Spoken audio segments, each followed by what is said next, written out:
आपको बोला था कि हम लोग जेई एडवांस पे पूरे पीवाईक्यूज देखने वाले हैं।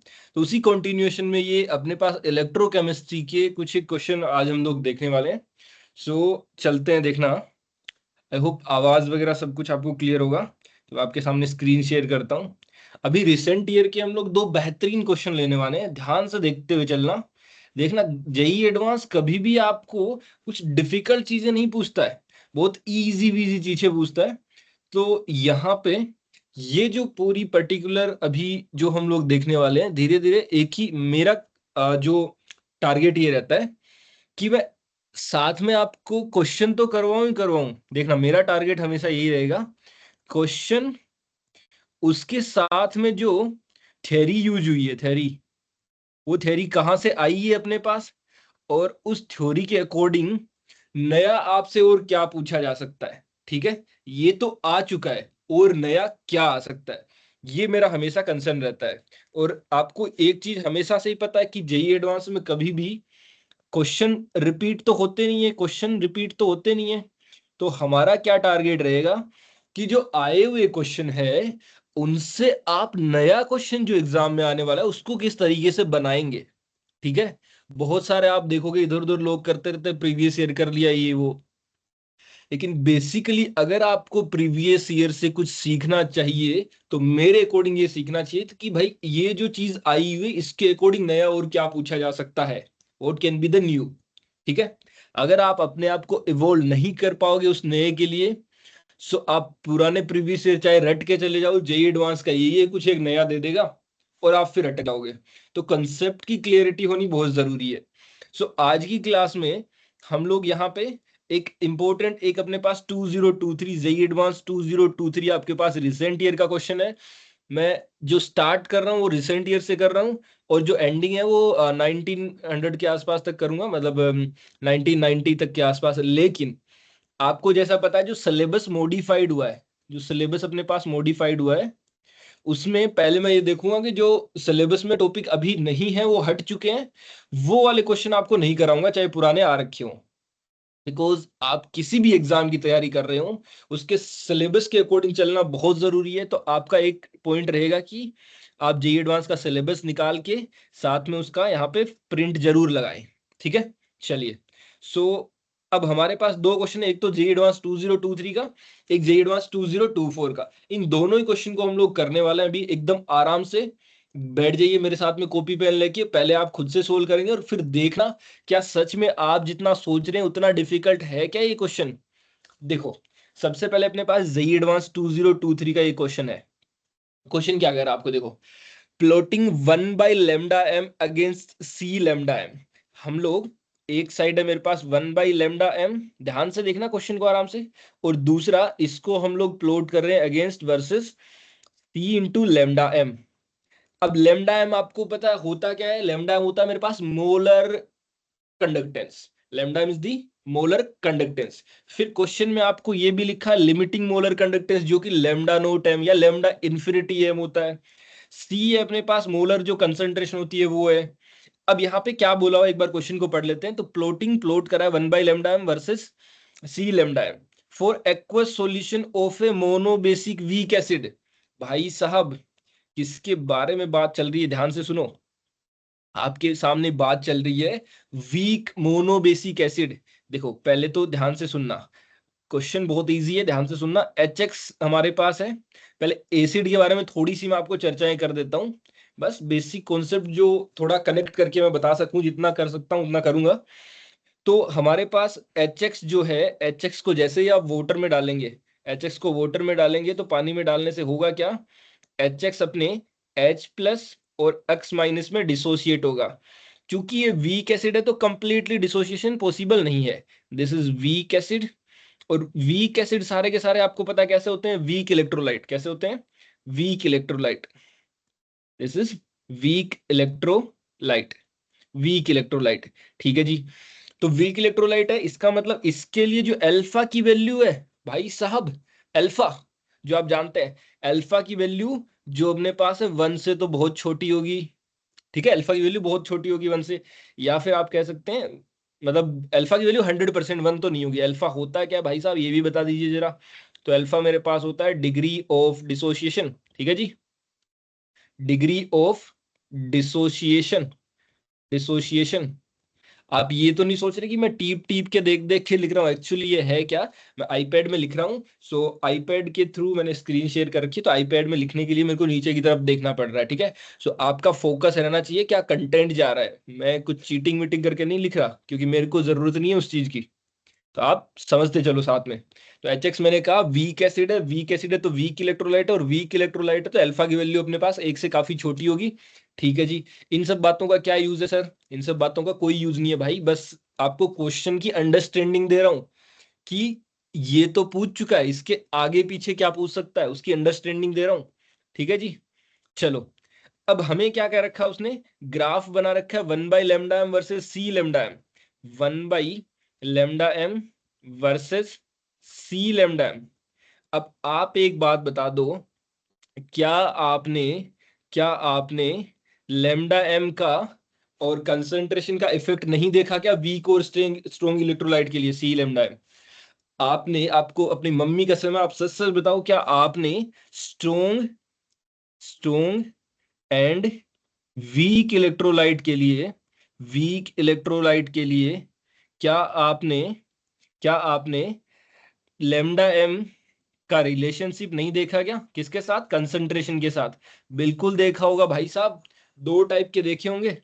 एक तो आपकी जो डबाई हक्कल ओनसेगर थ्योरी है, वो आप स्ट्रोंग के लिए यूज करते हैं, याद होगा आपको, lambda M equal to lambda naught minus B root C. और दूसरा वीक इलेक्ट्रोलाइट के लिए आप थोड़ा अलग तरीके से देखते हैं, आपने ग्राफ भी देखे होंगे। मैं आप एनसीईआरटी में देख लो भाई साहब, एनसीईआरटी में भी दे रखा है ये सब कुछ, तो आपने ग्राफ भी देखे होंगे। जैसे मैं अगर बात करूं, जब हम लोग ग्राफ बनाते हैं, तो लेमडा एम वर्सेज अगर सी के लिए कंसंट्रेशन के लिए ग्राफ बनाते हैं, तो स्ट्रॉन्ग इलेक्ट्रोलाइट के लिए तो कुछ इस तरीके से ग्राफ बनता है, डिक्रीज करता है जैसे जैसे कंसंट्रेशन इंक्रीज करेंगे तो।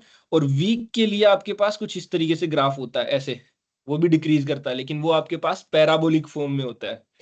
इसके लिए आपको पता है lambda M equal to lambda naught minus B root C, minus B under root C, ठीक है।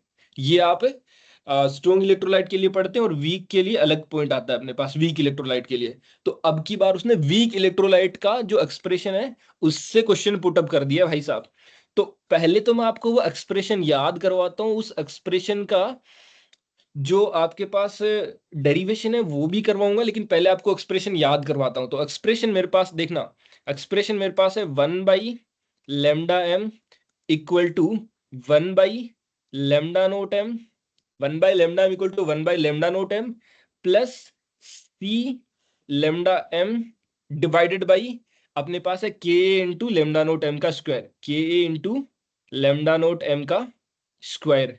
ये अपने पास ये अपने पास किसके लिए है, जो भी वीक इलेक्ट्रोलाइट के लिए है। एक मिनट, एक एसी चला देता हूं मैं, एसी बंद है मेरी,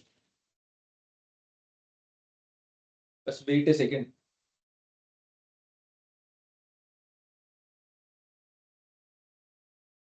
हाँ जी, अब ठीक है, गर्मी नहीं लगेगी अभी। एसी बंद क्यों हो रही है, हाँ जी, चल गई, चल गई, एसी चला रहा था, this is the remote of AC. So मैंने क्या कहा यहाँ पे, कि मेरे पास है 1/λ equal to 1/λ0m plus C lambda M divided by K into lambda naught M का स्क्वायर। अब यहाँ पे आप एक चीज देखो, ये एक्सप्रेशन पहले आपको जेई की कोचिंग में नहीं कराया जाता, अब बिल्कुल कराया जाएगा। क्यों? क्योंकि ये पीवाई क्यूज में आ चुका है, ये पीवाई क्यूज में आ चुका है। अब पहले ये देख लो आप, होता क्या है, लेमडा एम मेरे पास होता है यहाँ पे मोलर कंसंट्रेशन किसी टी टाइम पे, मोलर कंसंट्रेशन एक किसी टाइम पे। और फिर लेमडा नोट एम आपको पता है इनफाइनाइट डाइल्यूशन अगर हम लोग कर दें, इनफाइनाइट डाइल्यूशन पे जो मोलर कंडक्टेंस है वो होती है सी, आपके पास जो भी कंसंट्रेशन गिवन है वो है। और के ए जो आपके पास वीक एसिड है उसका acid dissociation constant, acid acid dissociation constant weak acid का, ठीक है जी, एसिड का इक्विलिब्रियम कांस्टेंट एक तरीके से कांस्टेंट, ठीक है। चलो, तो ये पहले तो आप याद कर लो, ये आया कैसे वो एक डिफरेंट टॉपिक है। और मैं आपको सच बताऊं ना, तो आपके एग्जाम में जो टेंडेंसी रहती है, पहले क्वेश्चन आपके पुटअप होते हैं, जैसे अगर आपने नाम सुना है तो आपके पास आईआईटी गेट करके एक एग्जाम होता है, IIT गेट और एक है CSIR नेट। तो वहां से जो कॉन्सेप्ट है उधर से क्वेश्चन जो आपके हैं फ्लो करते हैं इधर की तरफ, जेई की तरफ। तो जो पहले CSIR नेट और गेट के अंदर कॉन्सेप्ट आ जाते हैं, ये कॉन्सेप्ट आप देखोगे वहां पे एकदम डिटेल में कराया जाता है। बट ठीक है, आपको नहीं पता होगा उसके बारे में तो मैं डिस्कस कर दिया, ये फॉर्मूला है। अब क्वेश्चन को सोल्व करना बहुत ईजी है। ये फॉर्मूला आया कैसे, तो आप अगर मेरे को कमेंट करोगे तो मैं फॉर्मूला आया कैसे वो भी डिस्कशन कर दूंगा। बट अभी के लिए क्वेश्चन को सोल्व करने के लिए फोकस करते हैं। तो उसने कहा आपको, एक बार फिर से चलते हैं, ग्राफ हमारे पास बनाया है 1/λm वर्सेस c λm। सो 1/λm ये मेरे पास y एक्सिस पे है, this is on y axis, this is on y axis, versus c λm, this is c λm, this is on x axis. ठीक है जी। चलो, अब ये ग्राफ 1/λ और c/λm के बीच में बनाया, ये किसके लिए, वीक इलेक्ट्रोलाइट के लिए। तो जब ये ग्राफ बनाया है तो आपको क्या कह रहा है यहाँ पे कि हमारे पास जब ग्राफ बनाया तो एक इंटरसेप्ट तो मिला है बाई एक्सिस पे, जो इंटरसेप्ट है उसकी वैल्यू है p। तो यहाँ पे इंटरसेप्ट को आपका वैल्यू दे रखा है, इंटरसेप्ट का वैल्यू है मेरे पास क्या, p। और जो स्लोप है उसका वैल्यू दे रखा है, ग्राफ का जो स्लोप है उसका वैल्यू है मेरे पास s। तो इंटरसेप्ट का वैल्यू है p, स्लोप का वैल्यू है s। तो हमें बताना p/s का वैल्यू। देखते हैं जरा, तो यहाँ पे चलते हैं, ये रहा, इसको भी हटा देता हूं मैं। सो इंटरसेप्ट आपको देखो, अगर आपने मैथमेटिक्स थोड़ी भी पढ़ी है तो y equal to mx plus c type का स्ट्रेट लाइन ग्राफ बन रहा है। तो यहाँ पे ग्राफ बना है 1/λm वर्सेस c/λm। सो ये c/λm ये मेरे पास x एक्सिस पे है, तो इससे जो मल्टीप्लाई जो चीज होगी वो मेरे पास क्या बन जाएगा, वो मेरे पास बन जाएगा स्लोप। सो यहाँ पे स्लोप जिसको हम लोगों ने s बोला है, स्लोप जिसको हम लोगों ने s बोला है अकॉर्डिंग टू द क्वेश्चन, उसकी वैल्यू कितनी है, तो उसकी वैल्यू है 1/ka इंटू में लेमडा नोट m का square, 1/ka into lambda naught m का स्क्वायर। ये अपने पास स्लोप है। दूसरा इंटरसेप्ट, तो इंटरसेप्ट तो ये y equal to mx plus C. तो इंटरसेप्ट मेरे पास हो गया, इंटरसेप्ट इंटरसेप्ट वो मेरे पास है p। p मतलब 1/λ0m, p मतलब 1/λ0m। तो हमें वैल्यू निकालनी है p/s की। p/s बोले तो इंटरसेप्ट अपॉन स्लोप, p/s मतलब इंटरसेप्ट अपॉन में स्लोप। ठीक है, तो इंटरसेप्ट का वैल्यू पुट कर दीजिए। इंटरसेप्ट है मेरे पास 1/λ0m और स्लोप मेरे पास है 1/ka, ऊपर चला जाएगा, और लेमडा नोट m का स्क्वायर। यहां से देखना, ये स्क्वायर इससे एक से कट जाएगा तो बचा कितना, के ए इंटू में लेमडा नोट m, के इंटू में लेमडा नोट m। ये आपके पास एक्सप्रेशन आ चुका है इंटरसेप्ट अपॉन स्लोप का। तो इंटरसेप्ट अपॉन स्लोप मेरे पास आ चुका है के a into lambda naught m।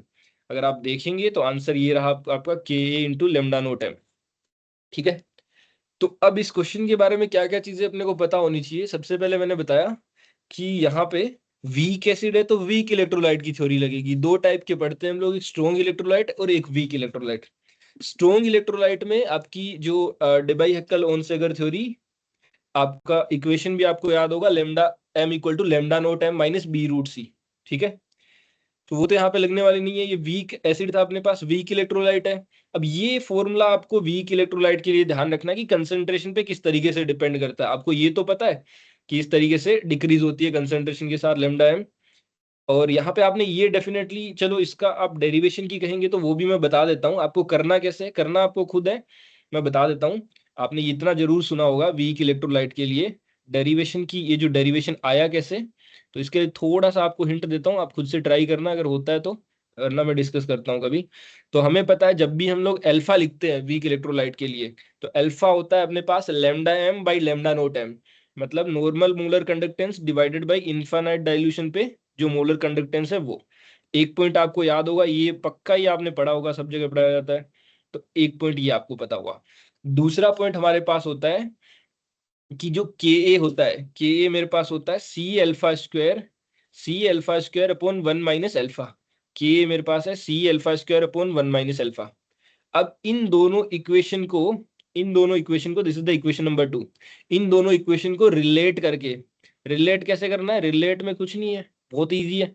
जो अल्फा की वैल्यू है lambda m by lambda naught m, वो उठा के इस एक्सप्रेशन में पटक देना, आपको अपने आप वो वाली इक्वेशन मिल जाएगी। क्या करोगे, अल्फा की value lambda m by lambda naught यहाँ पे उठा के रख देना, तो आपको definitely 1/λm equal to 1/λ0m, 1/λm equal to 1/λ0m plus C lambda M divided by K a into में लेमडा नोट एम का स्क्वायर। यही आपके पास एक्सप्रेशन नजर आएगा इन दोनों को जब आप सोल्व करेंगे। यही एक्सप्रेशन था 1/λm equal to 1/λ0m plus C lambda m divide by K into lambda naught M का स्क्वायर। तो ये एक्सप्रेशन जनरली अभी तक नहीं करवाया जाता था, बस ये दोनों बता के इनसे काम चल जाता था। तो अब आपको ये एक्सप्रेशन भी याद रखना है। करा क्या गया यहाँ पे, इसको वाई एक्सिस पे ले लिया और ये जो सी लेमडा एम है इसको एक्स एक्सिस पे ले लिया, और इन दोनों की हेल्प से आपके पास यहाँ पे ग्राफ जनरेट किया है। और इस ग्राफ का अगर मैं यहाँ पे लिख भी दूं, चलो आपके लिए ग्राफ में लिख दूं ऐसे कि वाई एक्सिस पे अगर मैं लिख दूं यहाँ पे, ये मान लो वाई एक्सिस है, लेट अस सपोज ये अपने पास एक्स एक्सिस है, तो वाई एक्सिस पे मैंने लिया 1/λm और एक्स एक्सिस पे ले लिया मैंने सी लेमडा एम। क्या? सी लेमडा एम। तो यहाँ पे आपके पास 1/λ, उधर सी लेमडा एम। ग्राफ जो आएगा वो आपके पास इंक्रीजिंग टाइप का होगा, और ये जो इंटरसेप्ट करेगा वो यहाँ पे इंटरसेप्ट करेगा। लेमडा एम के साथ ग्राफ नहीं बनाया, 1/λm के साथ बनाया है। तो यहाँ पे जो इंटरसेप्ट है यहाँ से यहाँ तक का, वो इंटरसेप्ट आपके पास क्या आएगा, 1/λ0m। और ये जो यहाँ से अगर आप बीच में कहीं पे भी स्लोप देखोगे, ये अपने पास स्लोप, तो स्लोप मेरे पास कितना नजर आएगा, स्लोप मेरे पास है सी लेमडा एम के साथ जो मल्टीप्लाई में है 1/ka इंटू में लेमडा नोट एम का स्क्वायर। अब भाई साहब एक चीज देखो, आप सी के साथ तो करके पूछ लिया इसने, अब मान ले नेक्स्ट क्वेश्चन ये पूछ ले आपसे, मतलब आगे फ्यूचर में मान लीजिए ये पूछ सकता है, अब की बार जो ग्राफ है वो साथ में कंसंट्रेशन ना दे, सिर्फ और सिर्फ ग्राफ ले ले आपका, किसके साथ, 1/λm वर्सेस लेमडा एम ही ले ले, सी ना ले, कंसंट्रेशन ले ही ना हो। तो आप क्या करोगे, सिंपल, तो सिंपल अपने पास ग्राफ जो है उसी टाइप का आएगा, ग्राफ का जो नेचर है उसी टाइप का होगा, ठीक है। लेकिन अब आपके पास जो है इंटरसेप्ट तो सेम उतना ही रहेगा, इंटरसेप्ट तो कितना रहेगा, 1/λ0m। लेकिन जो अभी जो स्लोप है, जो स्लोप है वो आपके पास चेंज हो जाएगा, और चेंज होके स्लोप कितना हो जाएगा, तो स्लोप आप देखोगे, ग्राफ हम लोग लेमडा एम के साथ बना रहे हैं, ग्राफ हम लोग सिर्फ लेमडा एम के साथ बना रहे हैं, तो स्लोप में सी भी आएगा, तो स्लोप में सी अपॉन के ए इंटू में लेमडा नोट एम का स्क्वायर, ये पूरा बनेगा आपके पास स्लोप। तो स्लोप इस केस में ये बनेगा। तो ये तो पूछ चुका है, मे भी थोड़ा सा मॉडिफिकेशन करके जेई मेंस वगैरह आपसे ये पूछा जा सकता है, क्योंकि जो एक बार चीजें आ चुकी है एडवांस में वो फिर रिपीट होती रहती है मेंस वगैरह में, ठीक है। चलो, सो आई होप पहले क्वेश्चन का हमने पूरा पोस्टमार्टम कर दिया है। अब चलते हैं क्वेश्चन नंबर 2 की तरफ। देखना ये क्वेश्चन तो बहुत ही ज्यादा इजी है, कैसे इजी है देखते हैं, इस क्वेश्चन को समझते हैं। पहले एक बार क्वेश्चन पढ़ते हैं, क्वेश्चन क्या कह रहा है, इत्मीनान से क्वेश्चन को पढ़ते हैं। An aqueous solution of hydrazine, hydrazine मतलब N2H4। अब N2H4 के बारे में थोड़ा सा मैं डिस्कशन कर देता हूँ, N2H4 है क्या। तो नाइट्रोजन, सिंगल बॉन्ड नाइट्रोजन, यहाँ पे हाइड्रोजन, यहाँ पे hydrogen, this is also hydrogen and hydrogen. अगर आप यहाँ पे देखोगे, थोड़ा सा बॉन्डिंग और डिस्कस कर देता हूँ, इसकी केमिकल बॉन्डिंग और डिस्कस कर देता हूँ, क्योंकि पूछी हुई चीजों में से, क्योंकि आपको N2H4 पूछ चुका है तो उसके बारे में कुछ भी बातें आ सकती है। तो यहाँ पे मेरे पास क्या है, इसके ऊपर N2H4 में नाइट्रोजन के ऊपर लोन पेयर प्रेजेंट होगा, यस, इस नाइट्रोजन के ऊपर भी लोन पेयर प्रेजेंट होगा। यहाँ पे आप हर एक नाइट्रोजन को देखो, इस नाइट्रोजन का हाइब्रिडाइजेशन जो अपने पास है sp3, 3 sigma bond 1 lone pair. Similarly this nitrogen is also sp3 hybridized, दोनों sp3 हाइब्रिडाइज्ड है, 3 सिग्मा बॉन्ड और 1 लोन पेयर है मेरे पास, ठीक है। अब यहाँ से आप एक चीज देखो, ये जो नाइट्रोजन नाइट्रोजन का सिंगल बॉन्ड है, इसके अराउंड इसके कन्फर्मेशन आइसोमेरिज्म भी देखी जा सकती है, ठीक है। जो आप आइसोमेरिज्म पढ़ते हैं, इसके अराउंड इसकी कन्फर्मेशनल आइसोमेरिज्म भी देखी जा सकती है, कन्फर्मेशनल कन्फर्मेशन भी इसके बनाए जा सकते हैं। तो एक डिफरेंट पॉइंट है, ऑर्गेनिक के पॉइंट ऑफ व्यू से मैंने थोड़ा सा बात कर दिया। जैसे आप इथेन इथेन वगैरह में बनाते हैं तो उस पर तो नहीं जाते अभी। सिंगल बॉन्ड के अराउंड आपको पता है रूम टेम्परेचर पे, बिकॉज ऑन रूम टेम्परेचर पे रूम टेम्परेचर पे सिंगल बॉन्ड के अराउंड रोटेशन होता रहता है, सिंगल बॉन्ड के अराउंड रोटेशन रोटेशन कॉन्टिन्यूसली होता ही रहता है। अब रोटेशन होता रहता है तो यहाँ पे कंफर्मेशन भी पॉसिबल हो सकते हैं, ठीक है, वो एक अलग पॉइंट हो गया। तो अगर मैं हर एक नाइट्रोजन की कोरस्पॉन्डिंग इसकी बात करूं तो आपको दिख रहा होगा हर एक नाइट्रोजन के पास 3 सिग्मा बॉन्ड है और आपके पास एक लोन पेयर है, तो नाइट्रोजन की कोरस्पॉन्डिंग जो इसकी शेप आपको नजर आएगी, मान लो ये नाइट्रोजन नंबर 1 है, इसको ऑब्जर्व करोगे तो आपको शेप नजर आएगी पिरामिडल। आपको पता है एक लोन पेयर 3 सिग्मा बॉन्ड के केस में कैसी होती है शेप, पिरामिडल, तो पिरामिडल दिखेगा आपको। एक अलग पॉइंट हो गया। अब कह रहा है इस N2H4 का मेरे पास एक्वस सॉल्यूशन है। क्वेश्चन को आराम से पढ़ते हैं। N2H4 का क्या है, एक्वस सॉल्यूशन, ठीक है जी, मतलब वोटर भी आपके साथ में है, एक्वस सॉल्यूशन है N2H4 का। ग्रेट। अब N2H4 का एक्वस सॉल्यूशन है, इसको इलेक्ट्रोकेमिकली ऑक्सीडाइज कराया जाता है बाई O2, मतलब इलेक्ट्रोकेमिकली इसको O2 के साथ में ऑक्सीडाइज कराया जाता है। अब देखो N2H4 को हम लोग O2 की प्रेजेंस में ऑक्सीडाइज करवाते हैं, ठीक है, ऑक्सीडेशन करवाते हैं, ठीक है जी, वो उसने लिख के दिया आपको। और अगर आप देखोगे तो O2 की प्रेजेंस में क्या प्रोडक्ट बनाना वो भी फिक्स है, बट वो प्रोडक्ट भी उसने लिख के दे दिया है। Thereby releasing chemical energy, आपको भी पता है इलेक्ट्रोलिटिक सेल में हम लोग इलेक्ट्रिकल एनर्जी को केमिकल एनर्जी में चेंज करते हैं, तो इन दी फॉर्म में इलेक्ट्रिक एनर्जी, तो वो अपने पास दे रखा है इलेक्ट्रोलिटिक सेल है। इलेक्ट्रोलिटिक सेल और गैल्वेनिक सेल, देखो थोड़ा सा बोल देता हूँ आपको, आप दो टाइप के दो टाइप के सेल पढ़ते हैं।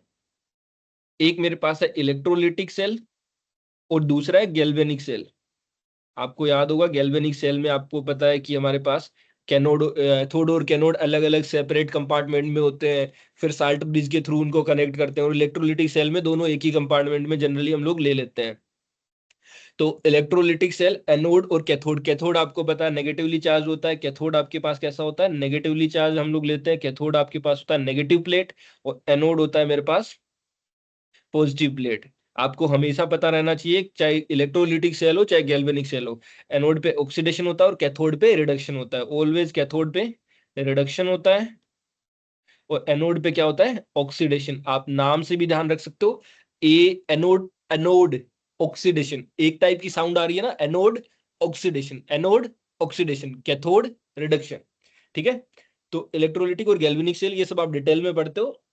अब उसने कहा इलेक्ट्रोलिटिक सेल की हेल्प से हम लोगों ने N2H4 को O2 की प्रेजेंस में रिएक्शन करा के ऑक्सीडेशन करवाया, ठीक है जी। अब ऑक्सीडेशन कराया तो प्रोडक्ट जो आपके पास जनरेट हो रहा है वो प्रोडक्ट हो रहा है रिएक्शन में N2। वो कह रहा है आपको यहाँ पे N2 तो आपको डेफिनेटली बन ही रहा है। तो आप एक चीज समझो कि N2H4, यहाँ पे N2H4 N2 में कन्वर्ट हुआ है, मतलब N2H4 हाइड्रोजन के साथ में हाइड्रोजन ग्रुप अटैच थे, हाइड्रोजन ग्रुप का रिमूवल हुआ है, तो यहाँ पे हम लोग कहेंगे नाइट्रोजन का ऑक्सीडेशन हुआ है। This is the oxidation reaction, this is the oxidation reaction. और आपको पक्का ही पता होगा कि कहीं पे ऑक्सीडेशन होता है तो ऑन दी अदर हैंड कहीं पे रिडक्शन भी हो रहा होगा। और ऑक्सीडेशन अभी मैंने आपको 2 सेकंड पहले बताया, ऑक्सीडेशन होता है एनोड पे। ऑक्सीडेशन कहाँ पे होता है, एनोड पे होता है जी, ऑक्सीडेशन बिल्कुल एनोड पे होता है। अब इसका मतलब ऑन दी अदर हैंड ये जो O2 है, इस O2 का पक्का ही रिडक्शन हो रहा होगा। O2 का कहाँ पे हो रहा होगा, रिडक्शन हो रहा होगा। तो O2 का रिडक्शन कहाँ पे होगा, O2 का रिडक्शन होगा अपने पास ये एनोड पे होगा, तो O2 का रिडक्शन होगा कैथोड पे। इतनी बात मेरे को पता चल चुकी है, आई होप इतनी बात आपको भी पता चल चुकी होगी कि एनोड पे अपने पास N2H4 N2 में गया, क्योंकि एनोड पे ही मेरे पास ऑक्सीडेशन होता है। ऑक्सीडेशन कैसे बोला, तो आप बचपन में पढ़ते हैं ना कि हाइड्रोजन का हटना या फिर ऑक्सीजन का जुड़ना, तो यहाँ पे हाइड्रोजन हटा है इसलिए अपने पास ये ऑक्सीडेशन हो गया, ठीक है। तो एनोड पे ऑक्सीडेशन हुआ, एनोडिक कंपार्टमेंट में ऑक्सीडेशन और कैथोडिक कंपार्टमेंट में रिडक्शन, ठीक है जी। इतनी बात समझ आ गई। अब आपके पास क्वेश्चन दे रखे हैं, ऑप्शंस दे रखे हैं, तो ऑप्शन को एक बार रीड आउट करते हैं। OH minus ion react with N2H4। अब आप ये सोचेंगे OH माइनस आयन कहाँ से आ गया भाई साहब। भाई एक बात समझो आप, O2 और H2O हमारे पास है क्या, ऑक्सीजन गैस की हेल्प से करा रहे थे हम लोग, और एक्वस सॉल्यूशन था तो H2O। तो O2 और H2O मिलने से अपने पास OH माइनस आयन वगैरह जनरेट हो सकता है, नॉट ए बिग डील। तो उसने क्या कहा आपको कि N2H4 जो OH माइनस के साथ रिएक्ट होगा, N2H4 ये जो अपने पास है OH माइनस के साथ रिएक्ट होगा, और किस में कन्वर्ट हो रहा है, N2 में कन्वर्ट हो रहा है, ठीक है। N2 में कन्वर्ट हो रहा है एट द एनोड, बिल्कुल, एंड वोटर, और साथ में वोटर भी रिलीज हो रहा है, साथ में कह रहा है आपको वोटर भी रिलीज हो रहा है, कितना रिलीज हो रहा है वो हमें नहीं पता। और रिलीजिंग 4 इलेक्ट्रॉन, 4 इलेक्ट्रॉन को रिलीज कर रहा है, ये कह रहा है अपने को। अब आप एक चीज सोचो कि क्या ऐसा हो सकता है क्या, तो हम लोग एक काम करते हैं, इस रिएक्शन को थोड़ा सा बैलेंस कराने की कोशिश करते हैं कि ये किस तरीके से हुआ होगा। 4 इलेक्ट्रॉन आएंगे, कितने आएंगे वो हम लोग खुद सोच लेंगे। कैसे? मैंने ले लिया N2H4, ठीक है जी, ये N2H4 जा रहा है N2 में। पहले तो आप इसका n फैक्टर चेक करो एक तरीके से। इस रिएक्शन को बैलेंस कराते हैं, मतलब ये रिएक्शन ऊपर वाली हम लोग खुद सोच लेंगे। तो दोनों तरफ N2 तो ठीक है, ठीक है। इलेक्ट्रॉन को चेक करने के लिए आप एक तरीके से एन फैक्टर का हेल्प ले सकते हो। तो यहाँ पे नाइट्रोजन की अगर मैं बात करूं, तो नाइट्रोजन मेरे पास ऑक्सीडेशन स्टेट की बात करूं तो यहाँ पे 2x - 4 = 0, मतलब x की वैल्यू यहाँ पे कितनी है, प्लस में 2। यहाँ पे नाइट्रोजन +2 ऑक्सीडेशन स्टेट के अंदर है। +2 से अपने पास 0 में गया है, कितने नाइट्रोजन गए हैं, 2 नाइट्रोजन गए हैं। +2 से किस में गया है, 0 में, कितने नाइट्रोजन, 2 नाइट्रोजन, ठीक है। चलो, मतलब एन फैक्टर इस N2 के लिए कितना आ गया मेरे पास, 2 आ गया। N2 के लिए एन फैक्टर कितना आ गया, 2 आ गया। अब दूसरी बात, हाइड्रोजन को मेरे को बैलेंस कराना है। तो हाइड्रोजन को बैलेंस करने के लिए मैं क्या करूंगा, तो हाइड्रोजन को बैलेंस करने के लिए H2O ऐड कर देते हैं। कितने H2O ऐड करें, तो एक काम कर सकते हैं, इधर अपने पास 4 हाइड्रोजन है, सो हम लोग 4H2O ऐड कर देते हैं। लेकिन उससे पहले ये OH- की साथ में अपने पास क्या होगा, बैलेंस हो रहा है, तो OH- तो कुछ तो रखना पड़ेगा इधर। OH-, ये OH- मैंने साथ में लिया। अब OH- लेने के लिए लेटेस्ट सपोज यहाँ पे N2H4 मेरे पास 2 है, सॉरी N2H4 1 है, यहाँ पे हाइड्रोजन 4 है। तो मान लेते हैं मैंने यहाँ पे 2 OH- लिया, ठीक है। अब 2 OH- लेने से 4 और 2 6, लेटेस्ट सपोज 4 OH- लिया, क्योंकि वाटर की रिएक्शन में मेरे को याद आ रहा है 4 OH- होते हैं, तो 4 OH- लिया। राइट साइड में मेरे पास अगर मैं H2O ऐड करूं तो कितने H2O ऐड करूंगा, 4 और 4 8, 8 मतलब 4 H2O ऐड कर दूंगा, 4 H2O ऐड कर दूंगा। अब 4 H2O ऐड कर दिया मैंने, ये भी हो गया। अब यहाँ पे एन फैक्टर को एक बार जरा फिर से देख लो। एन फैक्टर अगर आप फिर से देखोगे तो हाइड्रोजन तो ठीक है मेरे पास, और OH- भी ठीक है। यहाँ पे आप देखो कि चेंज इन ऑक्सीडेशन स्टेट, देखो change in oxidation state clear cut पता चल रहा है। +2 से मेरे पास 0 में जा रहा है, किस में जा रहा है, +2 से 0 में जा रहा है। तो चेंज इन ऑक्सीडेशन स्टेट मेरे पास, जब भी आप एन फैक्टर देखते हो तो एन फैक्टर मेरे पास है change in oxidation state into number of atom जो चेंजिंग में जा रहे हैं, नंबर ऑफ एटम, ये आपने आई होप चीज पढ़ी होगी। सो यहाँ पे चेंज इन ऑक्सीडेशन स्टेट है 2 का, नंबर ऑफ एटम 2 नाइट्रोजन, तो एन फैक्टर 4 आ गया। एन फैक्टर 4 मतलब यहाँ पे 4 इलेक्ट्रॉन इसने लूज करे होंगे, ठीक है, तो 4 इलेक्ट्रॉन लूज करे होंगे। अब देख लो आप, सब कुछ बैलेंस्ड है यहाँ पे। N2H4 4 OH- के साथ रिएक्ट करेगा और N2 बनाएगा, प्लस 4H2O मोलिक्यूल, 4H2O क्यों, बैलेंसिंग के लिए। ये हम लोग एक्चुअल में ऐसा कहाँ पे सीखते हैं, ये आपके पास उसने टेस्टिंग कर ली है, रेडॉक्स रिएक्शन की बैलेंसिंग। रेडॉक्स रिएक्शन की बैलेंसिंग यहाँ पे टेस्टिंग हो चुकी है आपकी, बैलेंसिंग। ये हम लोग रेडॉक्स रिएक्शन की बैलेंसिंग आप पढ़ के एक बार फिर से समझना।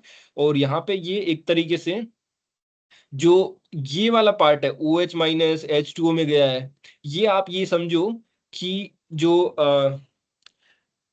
अगर N2H4 आपके पास यहाँ पे इलेक्ट्रॉन लूज करें, दैट मीन्स इसका ऑक्सीडेशन हुआ है, तो साथ में जो वाटर मॉलिक्यूल है उसका ऐसे समझो एक तरीके से रिडक्शन हुआ है। एक्चुअल में तो O2 का हुआ है, पर साथ में यहाँ पे ये दिखेंगे। तो ये अपने पास होगी कहाँ पे रिएक्शन, ये रिएक्शन मेरे पास हुई होगी एनोड पे। बिल्कुल ठीक है, पहला ऑप्शन यही दे रखा है आपको सब कुछ, तो ये रिएक्शन मेरे पास हो चुकी है एनोड पे। तो ऑप्शन 1 मेरे पास बिल्कुल करेक्ट है। ऑप्शन 2 आपको कह रहा है at the cathode N2, cathode पे N2H4 थोड़ी होगा, ये तो एनोड पे होगा, तो कैथोड लिखते ही तो मैं इसको काट ही दूंगा एकदम खत्म। क्यों काट दूंगा, क्योंकि हमें पता है एनोड पे होता है ऑक्सीडेशन। फिर इक्वेशन नंबर 3 कह रहा है at the cathode molecular oxygen get converted into OH-। बिल्कुल ठीक बात है, ये बिल्कुल ठीक बात है, इसके लिए आपको सोचने की जरूरत नहीं है, क्योंकि अगर आपने ऑप्शन ए पकड़ लिया तो ऑप्शन सी अपने पास आ जाएगा। कैसे, ध्यान से सुनना। हमारे पास एनोड पे हमने कह दिया कि एनोड पे जो N2H4 है वो मेरे पास OH- के साथ में मिलके N2 में कन्वर्ट हो रहा है। पूरी बैलेंस इक्वेशन भी मैंने लिखी थी आपको। अब ये OH- आ कहां से रहा है, तो ये OH- अपने पास O2 कन्वर्ट हो रहा होगा, O2 OH- में कन्वर्ट हुआ होगा, तो वहीं से आया होगा, ठीक है। तो ऑप्शन सी मेरे पास डायरेक्टली करेक्ट हो गया, इसको अलग से देखने की जरूरत है नहीं। अगर ए करेक्ट है तो सी भी करेक्ट है। फिर आपका डी ऑप्शन कह रहा है oxides of nitrogen are major by product of the electrochemical process. नहीं भाई साहब, उसने खुद ही दे दिया कि यहाँ पे बाई प्रोडक्ट की कोई कंडीशन ही नहीं आ रही, उसने खुद ही दे दिया N2 में कन्वर्ट हो रहा है और बाई प्रोडक्ट नहीं होता है। चाहे तो आप इस रिएक्शन को गूगल करके देखना, आप वहां पे चेक करोगे कि N2H4 जिसको हम लोग हाइड्राजीन बोलते हैं, N2H4 की रिएक्शन जब O2 के साथ में करते हैं तो सिर्फ और सिर्फ अपने पास प्रोडक्ट, इंपॉर्टेंट प्रोडक्ट जो है N2 ही बनता है, और साइड में अपने पास O2 जो है OH माइनस की फॉर्म में आपके पास चली जाती है। तो N2 मेजर प्रोडक्ट होता है। तो ऑप्शन डी बिल्कुल गलत हो गया, बाई प्रोडक्ट कोई ऑक्साइड नहीं बनते। सो करेक्ट आंसर अपने पास ऑप्शन ए और ऑप्शन सी हो गया। ठीक है, सो आई होप आप लोगों ने एंजॉय करा होगा इस चीज को। ये काफी इसमें हमने ऊपर वाली इक्वेशन आपके लिए नहीं होगी और ये क्वेश्चन भी हमने देखा। चलिए, तो ये जेईई एडवांस 2024 और ऊपर वाला 2023 का इलेक्ट्रोकेमिस्ट्री का क्वेश्चन था। तो इसी सीरीज में हम लोग बहुत सारी चीजें देखने वाले हैं। चलिए, ये पीडीएफ भी मैं आपके साथ, it can be share with you, तो ये मैं शेयर कर दूंगा। ठीक है, चलो फिर बाय बाय, गुड नाइट।